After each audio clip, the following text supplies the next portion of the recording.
किन्नर चुड़ैल। गोरखपुर नाम का एक गांव हुआ करता था।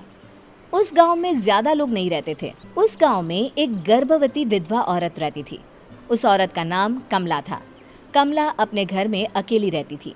उसके पति की सारी जायदाद उसके नाम हो गई थी, पर सभी गांव वाले उस औरत को मनहूस औरत समझा करते थे और सभी उससे नफरत किया करते थे।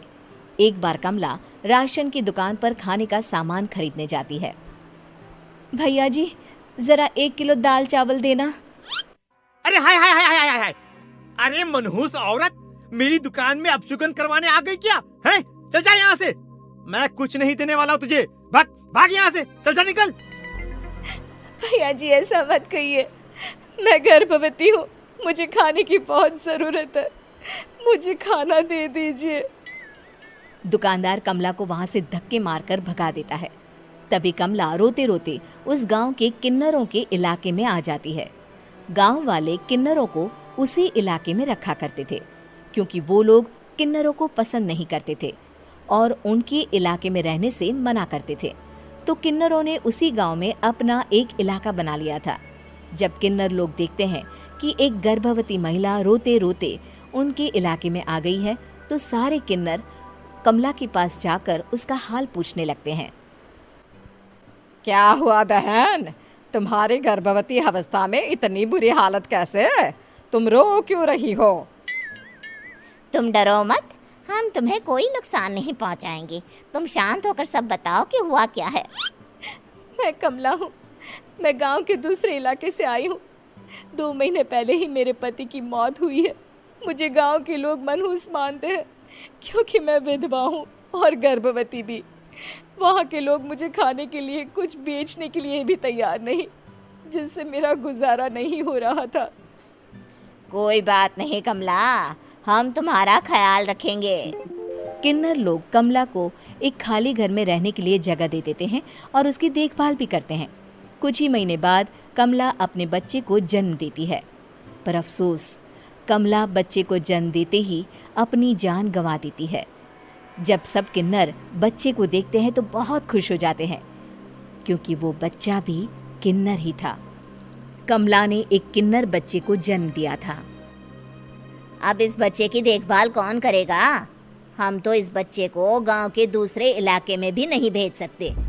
और तो क्या हुआ, इस बच्चे की माँ नहीं रही तो हम इसे पालेंगे। अब ये हमारे इलाके में रहेगा, हमारे साथ रहेगा। फिर वो किन्नर उस किन्नर बच्चे को गोद ले लेते हैं, उसका नामकरण कराते हैं। उस किन्नर बच्चे का नाम शक्ति रखा जाता है। देखते ही देखते शक्ति बड़ी होने लगती है। उसके रंग रूप बहुत सुंदर थे। वो बहुत सुंदर किन्नर दिखती है। एक दिन शक्ति एक किन्नर से पूछती है, माँ जी सुनिए ना, ये गांव के दूसरे इलाके में भी तो लोग रहते हैं, तो हम वहाँ क्यों नहीं जाते? हम उनसे अलग क्यों रहते हैं? शक्ति, क्योंकि वो लोग हमारे जैसे नहीं, वो लोग हमें पसंद नहीं करते, इसीलिए हम उनसे अलग रहते हैं। क्यों?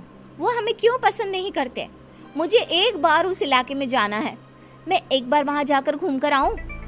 शक्ति, खबरदार, जो तू उस इलाके में कभी भी गई तो अपनी जान नहीं गंवाना चाहती तो उस इलाके में कभी कदम भी नहीं रखेगी, समझी? इतना कहकर वो किन्नर वहाँ से चली जाती है। शक्ति उस किन्नर की बात सुनकर बहुत रोती है। माँ जी, ऐसा कैसे कह सकती है? उन्होंने इतनी सी बात के लिए मुझे इतना डांटा। अब तो मैं उस इलाके में ज़रूर जाऊंगी।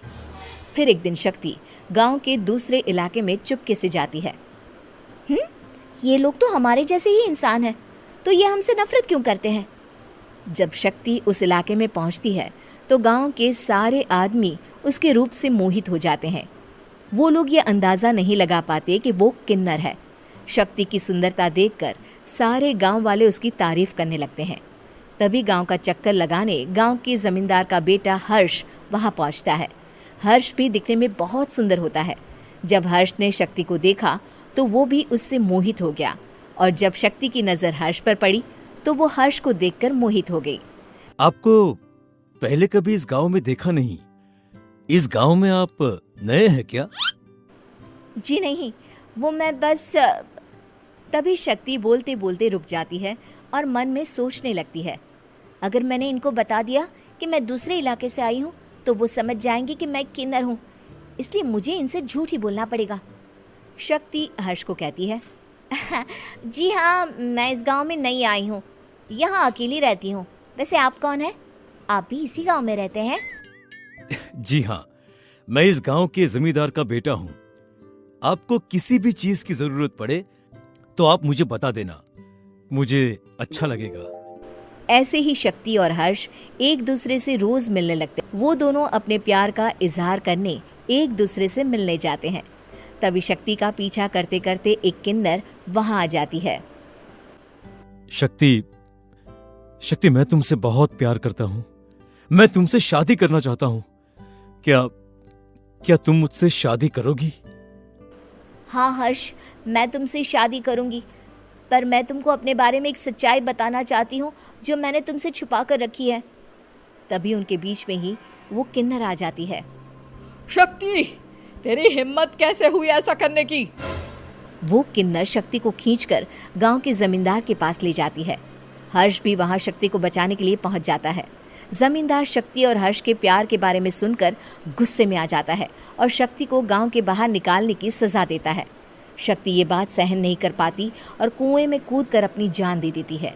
जमींदार हर्ष की शादी गांव की एक लड़की से करवा देता है, पर हर्ष इस शादी से खुश नहीं होता। शक्ति अपना बदला लेने के लिए मरने के बाद किन्नर चुड़ैल बन जाती है। अब मैं इन गाँव वालों को नहीं छोड़ूंगी, अब इनसे मैं अपने प्यार का बदला लूंगी। किन्नर चुड़ैल गांव वालों को परेशान करना शुरू कर देती है। एक बार वो रात को गांव के खेतों में पहुंच जाती है और वहां आग लगा देती है। सारी फसल जल के राख हो जाती है। जब एक आदमी रात को उठकर देखता है कि खेत में आग लग गई है तो वो वहां पहुंच जाता है। वो देखता है कि खेतों के बीचों बीच एक किन्नर चुड़ैल खड़ी है और वहां खड़े होकर ताली बजा रही है।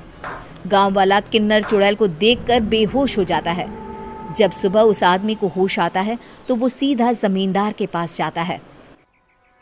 अरे जमींदार साहब, अरे वो किन्नर चुड़ैल ने मेरी सारी फसल जला दी। अब मैं क्या करूंगा? क्या होगा मेरा? जमींदार चुड़ैल किन्नर का नाम सुनते ही सब कुछ समझ जाता है। अब वो बहुत डर जाता है। उसी रात को जब जमींदार डर के मारे अपने कमरे में सो नहीं पाता, तभी वहां अचानक से किन्नर चुड़ैल आ जाती है। किन्नर चुड़ैल जोर जोर से जमींदार के आगे खड़ी होकर हंसने लगती है और ताली बजाने लगती है। जमींदार उस डरावनी किन्नर चुड़ैल को देखकर बहुत डर जाता है। तूने मेरे साथ बहुत बुरा किया, अब मैं तुझे जान से मार दूंगी। नहीं नहीं नहीं नहीं, नहीं। मुझे माफ कर दो, मुझे मत मारो। मैं कभी ऐसा दोबारा नहीं करूंगा। अब तुम जो बोलोगी वही मैं करूंगा। ठीक है, मैं चाहती हूँ कि किन्नर इलाका गांव के इलाके से जुड़े और गांव का कोई भी आदमी किन्नर समाज से द्वेष ना करे, उससे नफरत ना करे, नहीं तो मैं सारे गांव को मार दूंगी। और तुम गांव में एक नया कानून बनाओ कि अगर किसी ने भी किन्नर समाज को हानि पहुंचाने की कोशिश भी करी या इनसे भेदभाव करने की भी कोशिश करी तो उनको कड़ी से कड़ी सजा मिलेगी। हाँ हाँ हाँ हाँ, मैं ऐसा ही करूंगा।